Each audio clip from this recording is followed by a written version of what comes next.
pero ahora necesito empezar con el Twitter Space. Es que estoy transmitiendo los tres lugares al mismo tiempo, pero pues muchas gracias. Aguántame poquitito y ahorita empezamos. Voy a hablar esta vez de los ataques a la línea de suministro de software. Em, pues precisamente Pedro, ahorita que nos está escuchando, él estaba hablando o más bien él tuiteó en la mañana sobre esto. Estaban hablando mucho en KubeCon. Yo había hablado la semana pasada en el otro Twitter Space, pero como que agarré varios temas y de este fue el que estuve viendo mis notas. Y aquí voy a hablar un poco de las cosas que he hecho, de las prácticas que he visto, un poquito también de thread modeling y pues por ejemplo el framework este de Salsa y el Zero Trust Architecture, pero aplicados a líneas de ensamblaje de código. Eh, Luis Flores, ¿cómo estás? Eh, Saludos a todos los que nos están escuchando al mismo tiempo en Twitch y en YouTube. Y ahorita denme un minutito y empezamos. Bueno, como les decía, de todos modos, voy a estar hablando de esto precisamente porque lo estamos haciendo también en el trabajo. Eh, Hace poquito hicimos un RFC entre usar ASDF, no sé si lo conocen, y el otro es el Nix. Nix ya lo había usado como por 2 años, pero luego lo dejé. Pero vamos a hablar de eso después, pero sí sirve mucho para este tipo de cosas.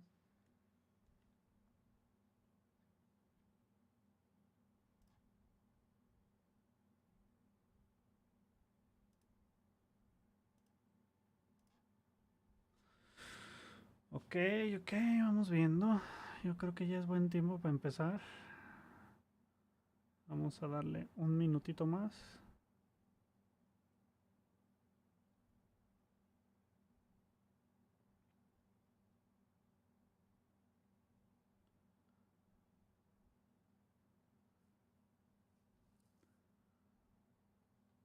Ok, vamos a tus snowflakes.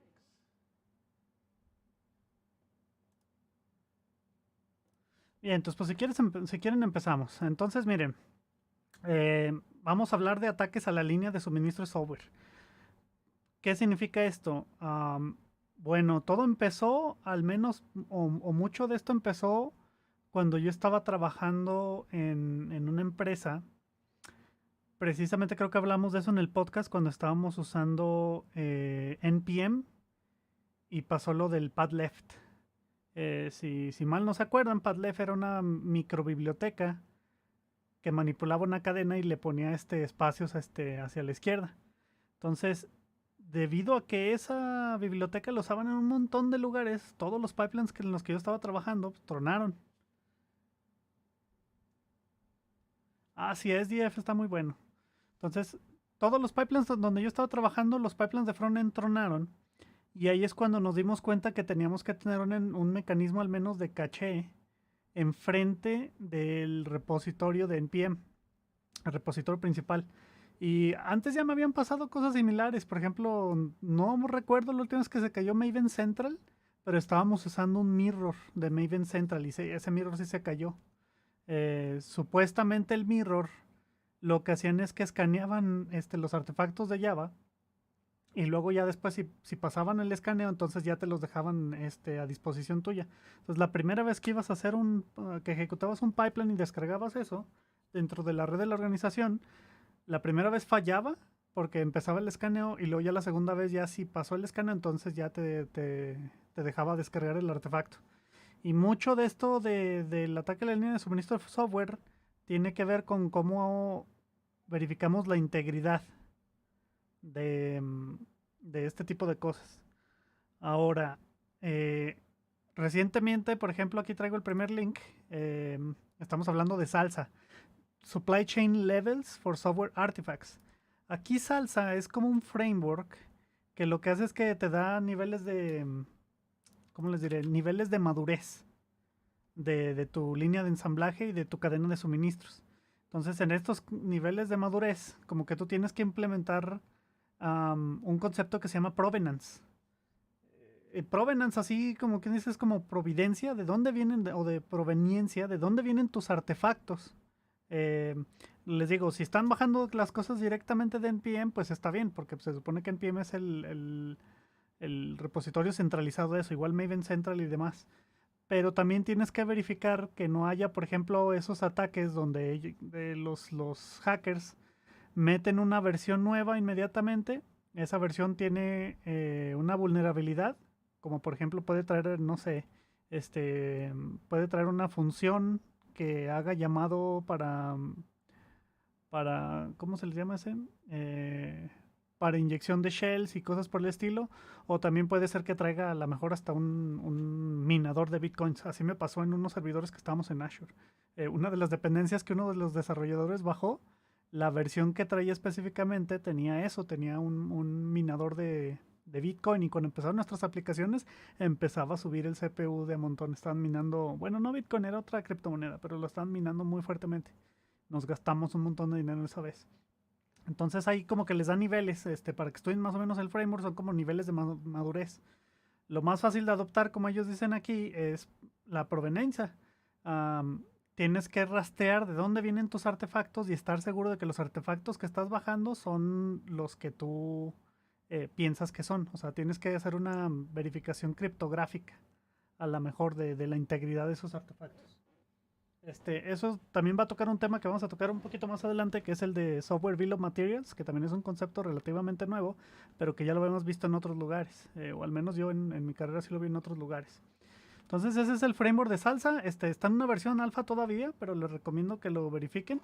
Y los 4 niveles para que sepan en qué nivel está su organización, o incluso deberían de empezar a verificar al menos el nivel 1 y 2.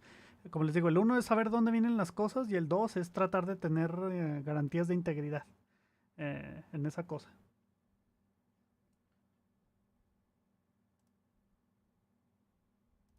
Ok, parece que nadie está en Twitch, perfecto. Bueno, entonces todo esto que tiene que ver, al menos NIST, ahí donde ponen las vulnerabilidades, la página web donde ponen las vulnerabilidades, antes tenían un white paper que se llama Zero Trust Architecture, que más o menos ya veníamos hablando de eso, pero es una arquitectura donde tú no confías en ninguno de los artefactos que vienen en tu pipeline. Entonces, si tú sigues los lineamientos de Zero Trust Architecture, tú estás tratando todas las conexiones como si fueran públicas, o sea, como que todo el mundo puede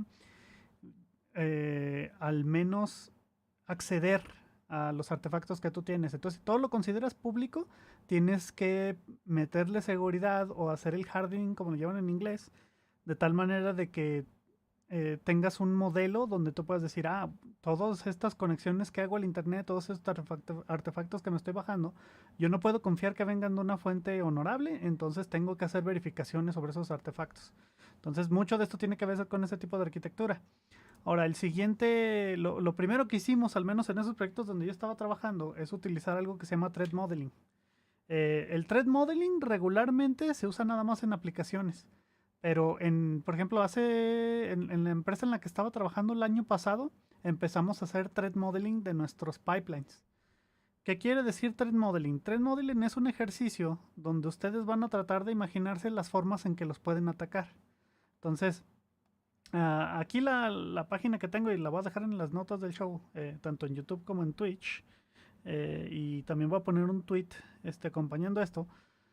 Básicamente te dice los pasos que tienes que tener. Entonces, de la forma en que nosotros lo hacíamos es que creábamos un documento, y en ese documento decíamos, mira, este es el sistema, en este caso nuestro pipeline. Y, por ejemplo, se parecía mucho a lo que sale en Salsa, el diagrama que sale en Salsa. Teníamos el desarrollador, teníamos el repositorio de GitHub, teníamos los pasos de nuestro pipeline donde construíamos, probábamos y descargábamos, y también donde creamos los paquetes, donde descargamos las dependencias. Y luego dónde lo poníamos, o sea, dónde estaban los clústeres de Kubernetes en los que estamos trabajando ahí. Entonces, una vez que ustedes hacen el documento de threat modeling, lo que vas a hacer es, tienes que hacer un documento, obviamente, donde estás explicando cómo está tu software, en este caso el pipeline, y luego tú vas a decir, estos son todos los vectores donde me podrían atacar. Entonces, por ejemplo, a la hora de mandar el código fuente de Git, ahí te pueden atacar de tal manera de que tú puedas conectarte al servidor de Git y bajarte un repositorio. Eh, Y en este caso tú estás pensando, oh, me estoy bajando tal repositorio, pero en realidad te estás bajando otro. O la otra cosa que puede pasar es que a lo mejor no atacan tu repositorio, sino que en el repositorio inyectan código que no debía. Entonces alguien puede adquirir las credenciales de Git, y si tus commits no están firmados criptográficamente, entonces alguien puede básicamente empujar un commit o un branch, reemplazar el branch que tú ya tienes y poner código que no debería de estar ahí. Esa es una de las cosas que empezábamos a verificar. Luego en la parte de construcción, principalmente nos enfocábamos en la parte de descarga de dependencias. Ahí en la parte de descarga de dependencias, ahí tienes que tú verificar la integridad de esas dependencias. Y pues hay muchas técnicas, y ahorita voy a hablar, por ejemplo, de Nix, una de las técnicas que usa. Pero la mayoría de las veces, por ejemplo, las dependencias que tú tienes digamos, cuando yo he publicado artefactos en Maven Central, ahí tengo que tener una llave PGP que esté asociada a mí, que alguien confíe en ella y aparte pues ya nomás que la verifique Maven Central cuando yo subo el artefacto. Entonces tienes que hacer un ejercicio similar, tienes que buscar la manera de que firmes tu software y tienes que buscar la manera de verificar la integridad del software que estás descargando. Y ya nada más por último, también cómo despliegas tus artefactos por ejemplo, en los clústeres de Kubernetes, en AWS Lambda y lo demás. También tienes que verificar la manera de saber que el binario que generaste o el jar file que generaste esté firmado y lo puedas verificar su integridad antes de desplegarlo en los servidores. Entonces es por eso que empezamos a verificar como herramientas o técnicas que pudiéramos usar para eso. Eso ya una vez teniendo nuestro documento de Threat Model. Entonces una de las técnicas que empezamos a usar es Fitness Functions. Estoy seguro que todos hemos usado Fitness Functions, al menos en otros lados, pero por ejemplo, ustedes conocen SonarQube o conocen Twistlock o conocen todas esas herramientas que te dan un reporte de vulnerabilidades de tu software. Todos esos pueden ser usados para Fitness Functions. Vas y te traes el reporte, o si tienen un API, vas y te traes el API y pues esa API lo único que hace es que te dice, tu software sí pasó el reporte, sí pasó, le puedes poner ahí como umbrales de tolerancia. Entonces, ahí en el umbral de tolerancia le pones, hey, no quiero que tenga vulnerabilidades de tipo major, vulnerabilidades grandes. O le puedes ir con Twistlock y Twistlock te escanea las imágenes de Docker y le dices, no quiero tener imágenes de Docker que contengan artefactos vulnerables también igual de vulnerabilidades mayores. Ya ven que NIST también te da un montón de vulnerabilidades, una lista de vulnerabilidades y te da también así como una jerarquía de qué tan posibles que te afecten y qué tan peligrosas son. Más o menos así es como va. Ahora, les digo, Fitness Functions Driven Development implica que tú vas a crear en tus pipelines pasos donde van a hacer esas verificaciones por ti. Regularmente yo no pongo esos pasos en el mismo pipeline que va a construir mi software. Esto es más como un pipeline de integridad o nosotros le llamamos un pipeline de verificación o de adherencia. Entonces estás adheriéndote a los niveles de seguridad que tú quieres. Esa es una de las técnicas que usábamos. Ahora, ¿por qué tratamos de usar esto? Porque tratamos de evitar algo que le llaman el security sandwich. El security sandwich es pues un antipatrón donde literalmente, y me ha tocado un montón de compañías. Lo que pasa es que vas y hay un equipo siempre de seguridad y el equipo de seguridad siempre está, digamos, el equipo de seguridad siempre es un equipo aparte del equipo donde estás tú. Entonces, para la hora que tú quieres tener ciclos de retroalimentación sobre tu diseño de seguridad o sobre tu security stance, como decimos en inglés, para ese momento ya es muy tarde porque el equipo de seguridad nomás va a ver las cosas superficialmente. O te va a dar ciclos de retroalimentación muy largos, o ellos tienen el banhammer y entonces no te van a dejar pasar tu software hasta que arregles un montón de cosas, ya como al final, me acuerdo también de una empresa donde primeramente tenían un equipo de seguridad y cada vez que teníamos que hacer un release teníamos que mandar todo nuestro código al equipo de seguridad y luego el equipo de seguridad nos llegaba y nos daba un reporte y lo teníamos que arreglar las últimas 2 o 3 semanas antes del release, con tal de que ellos nos aprobaran las cosas. Y en otra compañía todavía más horrible me tocaba que el equipo de seguridad así literalmente no los podías encontrar nunca porque siempre estaban hasta el cuello de trabajo, entonces no había forma de que de que ellos te dieran esos ciclos de retroalimentación rápidos. La idea aquí es que no hagas las cosas, no hagas el diseño de seguridad upfront. La idea aquí es de que, por ejemplo, los de seguridad se sienten contigo y diseñen el sistema de tal manera de que ellos, con el threat model, ellos te digan, ah, mira, aquí podría ser un vector de ataque, aquí podrías tener estos problemas o aquí podrías tener estos vectores de ataques en tu software. Estábamos hablando precisamente de eso en la mañana porque hay una funcionalidad en la aplicación donde estoy trabajando donde tenemos que desplegar algo de HTML que viene de un bucket de S3. Entonces ese es un vector de ataque posible porque en un iframe tú lo puedes bueno, tú puedes poner un iframe donde ellos no puedan llamar script ni nada por el estilo, pero si estás renderizando HTML pueden hacer el cross-site scripting y todo ese tipo de cosas. ¿Sí? Entonces la idea es que no te vayas al security sandwich, o sea, este antipatrón. Ahora, algo que tienes que hacer para incrementar tu nivel de salsa o el nivel de seguridad que tienes es usar mucha criptografía. Al menos ya hay varias funciones criptográficas que ya, por ejemplo, la que usa Git creo que ya es muy fácil de romper. Igual necesito hablar con Héctor IP para saber si él me puede recomendar algo, pero por ejemplo, estas funciones criptográficas nos ayudan a saber la integridad de los datos. No sé si se han bajado software que a veces tienen esos checksums, esas verificaciones de suma.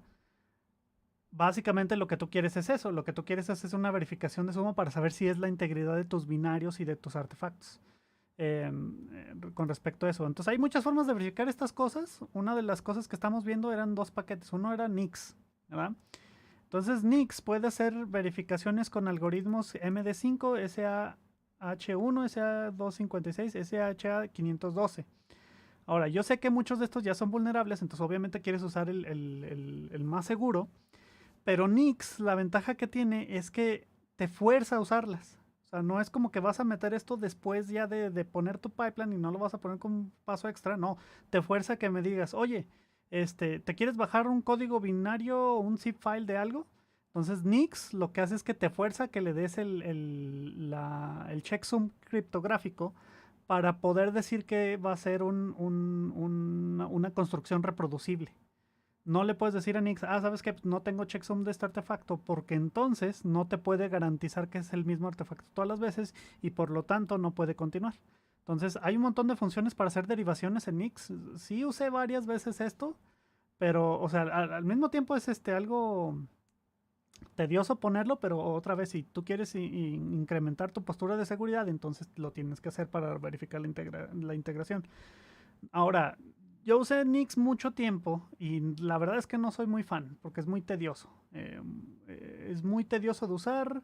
Al menos en el rato que lo usé todo se quebraba. Siempre estaba 3 o 4 versiones por detrás y a veces yo necesitaba actualizar rápido.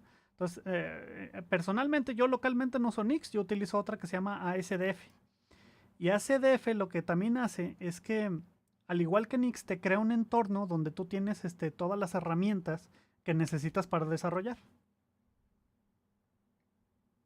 ¿Se pueden implementar certificados así? Sí, también eso vamos a hablar ahorita más adelante cuando estamos hablando de Zero Trust Architecture. Algunas de las herramientas que he usado, pero sí, tienes que usar eso, por ejemplo, artefactos ya, pero cuando estás en tiempo de ejecución. Ahorita si quieres hablamos de eso. Bueno, pues entonces el punto es que estamos usando ASDF y la mayoría de los plugins de ASDF ellos también verifican checksums. Entonces eso es bueno, pero siempre que vayas a instalar un nuevo plugin de ISDF, la recomendación que nosotros tenemos, o al menos una de las tareas que tenemos que verificar, es que están verificando checksums. Entonces tenemos que hacer verificaciones de integridad de, por ejemplo, el JDK de Java o el de Golang. El de Golang es el que más usamos aquí, al menos en el trabajo donde estoy ahorita. Entonces por eso es que tratamos de usar el plugin de ISDF que sabemos que verifica ese tipo de cosas. Entonces, la diferencia entre ISDF y Nix para mí es que ISDF es muchísimo más fácil de usar. O sea, no te tienes que aprender el lenguaje ese para hacer las derivaciones. Nix tiene muchas broncas, la verdad. Más en Mac, si utilizan Mac, tiene un montonón de broncas. Llegó el momento en que ni siquiera se rompió tanto la compatibilidad con Mac que lo tuve que dejar de usar un tiempo, precisamente por eso. Ahorita ya funciona, pero en ese tiempo sí fue un dolor de cabeza enorme para mí porque yo ahí tenía todos mis, no sé si ustedes tienen dot files, yo tenía mis dot files usando Nix para todo y de un día para otro ya no funcionaba. Entonces por eso yo prefiero ESDF en estos días porque es más fácil y aparte implica menos trabajo. O sea, el que me diga que Nix es fácil de aprender, sí, al principio, pero ya cuando tienes que hacer cosas, como les digo, como verificaciones de identidad criptográfica, manejo de dependencias y demás, es mucho más difícil, la verdad, que AESDF. Con AESDF y otro que le llamamos el DIREMV, con esos dos más o menos tenemos la misma funcionalidad que nos da Nix, pero está mucho más fácil de usar. Entonces, al menos mi recomendación es empiecen con este y luego ya después, si quieren hacer las cosas al siguiente nivel, háganlas con Nix. Bueno, entonces, parte de esto es cómo implementas también seguridad en los pipelines. Ya estábamos hablando de que utilicen, por ejemplo, Twistlog, que utilicen aunque no está tan enfocado a seguridad, que utilicen el SonarQube, que lo demás. Yo, por ejemplo, utilicé varias cosas de seguridad en los pipelines. Snyk, al menos, tiene varios productos enfocados a desarrollo de software que te van a ayudar a mejorar tu postura de seguridad. Si se acuerdan del diagrama que les estaba mostrando de Salsa, que es donde tienes que tener el código fuente, luego la construcción, luego el empaquetamiento y dependencias, y luego ya ponerlo con los consumidores. Snyk tiene productos que se inyectan en cada una de esas fases. Entonces, por ejemplo, está Snyk Code, que lo que hace es que es un plugin que inmediatamente en cuanto tú escribes el código, al menos en el rato que lo usé, te decía, mira, aquí estás inyectando una vulnerabilidad porque no estás checando, por ejemplo, este buffer. No estás previniendo buffer overflows. O aquí esta biblioteca tiene una seguridad, una vulnerabilidad conocida, entonces te recomendamos que actualices esta. Snyk Open Source también en dependencias, en la parte de dependencias. Snyk Container es cuando ya tienes tus artefactos. Por ejemplo, yo la mayoría de los artefactos que he hecho últimamente son imágenes de Docker o binarios de Golang para lambdas. Entonces, Snyk Container te ayuda en esa parte al menos, te ayuda en la parte de escanear los contenedores y decirte, mira, este contenedor, por ejemplo, tiene Log4Shell. Entonces, ahí Snyk inmediatamente te avisa, te dice, a veces hasta mismo Snyk te arregla las cosas y te dice, esta es la nueva versión, ya te la actualicé. Ese tipo de cosas. Snyk Cloud también es algo similar a lo que he usado en otros lados, principalmente en Azure, que de que lo conectas y es una especie de proceso que está verificando cosas en la nube. Por ejemplo, en AWS te avisa cuando alguien asume un rol en una aplicación y te dice, a lo mejor este rol no es el que querías asumir, o tiene demasiados permisos, o le estás dando demasiados permisos, o alguien te está atacando ahorita porque están asumiendo un rol desde otro lado o desde otra aplicación que no debían, o alguien se apoderó uno de tus tokens, estás dando muchos permisos en este lugar. También me ha tocado ver que hay herramientas que te dicen, como Snyk Cloud, que te dicen, hey, no has usado este permiso en mucho tiempo, deberías de quitarlo. Deberías de quitarlo porque si no lo has usado significa que ya cayó en desuso y no lo quieres tener de más en tu pipeline. Entonces, Snyk, yo lo recomiendo mucho, cuesta bastante sus productos, pero yo creo que sí ayudan muchísimo con la postura de seguridad, principalmente porque inyectan esos ciclos de retroalimentación en los pipelines que tú tienes. Eh,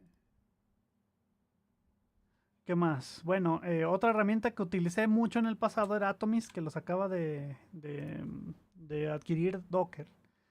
Y pues lo que haces en Atomist es que Atomist nos decía, mira, tienes todos estos contenedores en tu nube o en tus repositorios de GitHub, en tu organización de GitHub.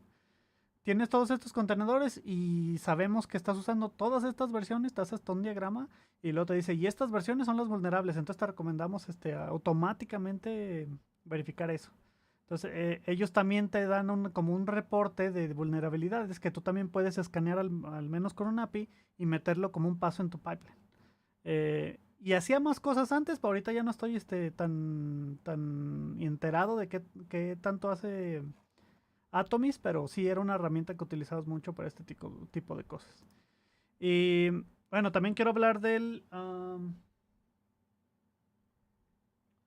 quiero hablar de otra cosa. Vamos a ver.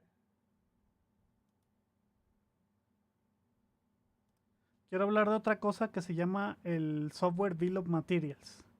Eh, Ahora, ¿qué es esto del Software Bill of Materials? Esta es una técnica que también ayuda en la parte del framework de Salsa.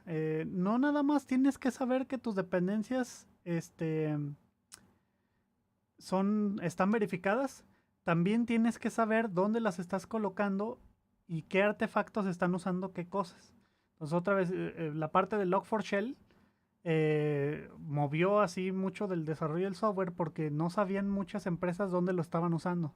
Entonces, si no tienes un software bill of materials, que es un bill of materials, por ejemplo, ¿cómo se llama? En constructoras, es que ellos llegan y te dicen, ah, mira, te vamos a dejar todo este material y aquí está el billete, bueno, no el billete, como la factura de materiales para que tú hagas contabilidad de dónde vienen y puedas trazar de dónde vienen y puedas saber cuánto te costaron y puedas saber dónde se utilizaron.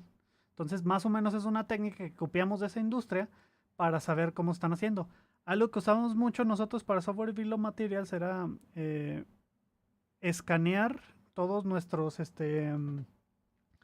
escanear todos los artefactos que generábamos en Kubernetes. Todos los deployment descriptors, todos los YAMLs donde declarábamos todo esto y sacar las versiones de las imágenes y ver qué estábamos haciendo. Y luego de esas versiones de imágenes tenemos que decir, esta imagen tiene todas estas dependencias y tiene esta versión del software que yo estoy construyendo.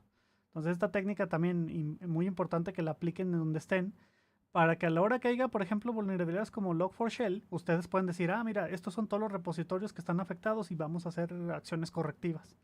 Al menos para eso.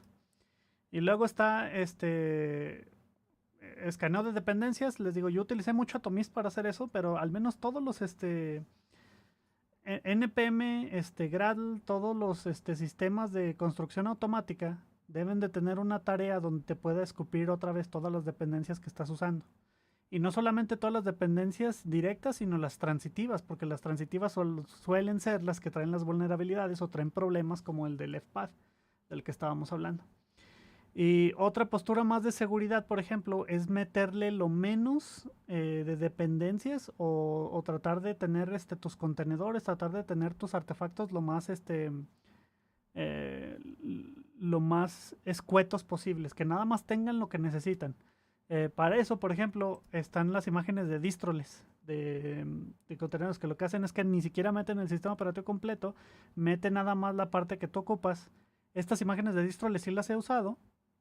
Regularmente lo único que tienes que meter es tu binario y tienes que meter certificados. ¿Certificados de qué? Certificados de cualquier sitio web al que tú te vayas a conectar.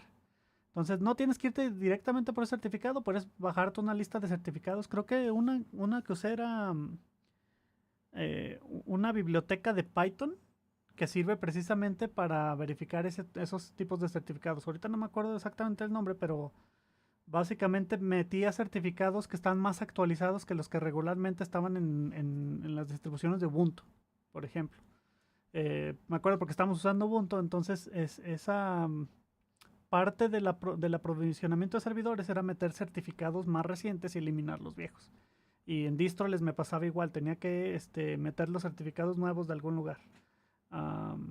En este caso, esa biblioteca de Python tenía un montón de certificados y los trataban de tener actualizados. Entonces lo que yo hacía es que con esa biblioteca los inyectaba en mis imágenes de distroles. Y hasta aquí es todo lo que he practicado de esta parte de ataques a línea de suministro de software. No sé si hasta aquí tengan alguna pregunta en alguna de las redes sociales.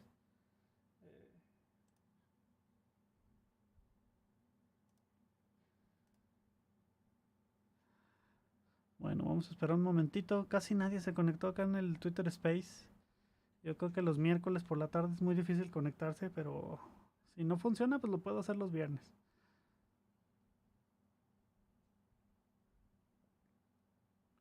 Sí, por ejemplo, este Space lo iba a hacer a las 10 de la noche. Creo que era muy tarde ya. No me quería desvelar tanto porque me tengo que levantar temprano mañana, pero sí era importante. Sí quería hablar de este tema al menos. De tomo se va a grabar en el canal de YouTube de Pirate Dev Radio. Ahí voy a dejar el vivo. Probablemente ya nomás edito un poco el video para recortar toda la parte que estuve batallando con Twitch al principio, pero sí, voy a tratar de hacer eso, editarlo un poquito mejor y luego volverlo a resubir. para que estén en los canales. Y luego pues ya saben, si están en Patreon, ahí en Patreon actualizo todo, siempre mando los nuevos videos que subimos y demás.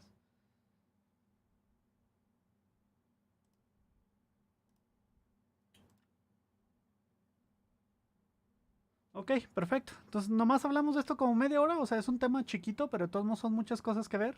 Voy a dejar en las notas del show todo esto. Y pues cualquier cosa, ya saben, echen un mensajito. Si es algo que les pueda ayudar rápido, pues les ayudo. Y ahí quedó. Hasta luego.